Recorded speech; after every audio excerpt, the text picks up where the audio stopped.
La Cité des Lames, le deuxième tome de la série Les Cités divines, de Robert Jackson Bennett, traduit de l'anglais par Laurent Philibert Caya, lu par Marie Bouvier.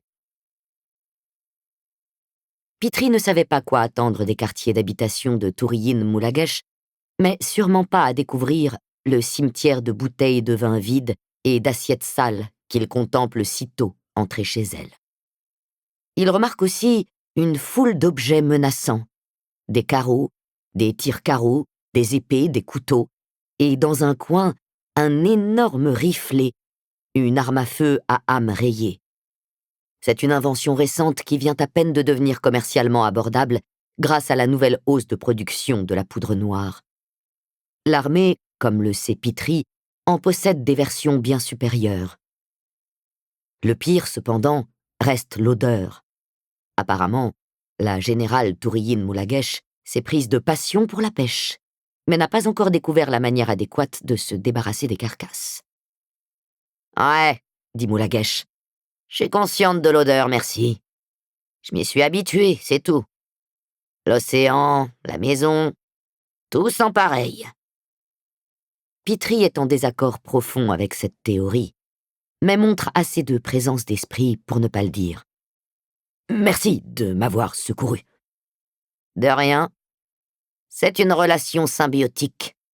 Ces deux-là excellent dans l'art d'être cons, et j'excelle dans l'art de tirer sur les cons. Tout le monde y trouve son compte, au fond. » « Comment saviez-vous qu'il serait là ?» « Il paraît qu'un gala des chiens se promenait sur la plage en posant des questions sur moi et prétendait devoir me remettre beaucoup d'argent. Un vendeur du marché m'a à la bonne et me l'a fait savoir aussitôt. » Elle secoue la tête en posant une bouteille de vin sur le comptoir de la cuisine. « De l'argent, Pitry ? Pourquoi ne pas vous être accroché une pancarte disant « Dévalisez-moi » autour du cou ? Oui, je me rends compte que ce n'était pas très prudent. Je comptais simplement ouvrir l'œil et je vous ai vu monter la colline vers le bar de Hack. Quand vous êtes sorti, Gourdas et son copain vous ont emboîté le pas. Il ne m'a pas fallu longtemps pour comprendre ce qui allait suivre. Mais c'est tant mieux, ça faisait des lustres que je m'étais pas autant marré.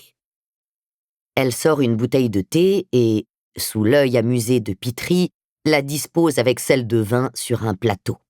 Pratique saïpourienne traditionnelle qui recèle des messages subtils. Si l'invité opte pour le thé, cela indique qu'il est là pour affaire et souhaite maintenir une certaine distance sociale. Choisir le vin, en revanche, évoque intimité et détente. Pitry la regarde s'activer. Elle s'est habituée, plus ou moins, à tout faire à l'aide d'une seule main. Elle pose le plateau devant Pitry. Celui-ci s'incline légèrement et prend la bouteille de thé ouverte. « Je vous présente mes excuses, » dit-il. « J'aurais énormément apprécié le vin, mais je suis là sur ordre de la première ministre. »« Ouais, » dit Moulaguesh en s'emparant du vin. « Je l'avais compris. Il n'y a qu'une seule chose capable de faire apparaître Pitry sous Tourachni dans mon jardin, et c'est un ordre direct de Characoméide. Alors, que veut la première ministre? Elle veut me ramener contre mon gré au sein du conseil militaire?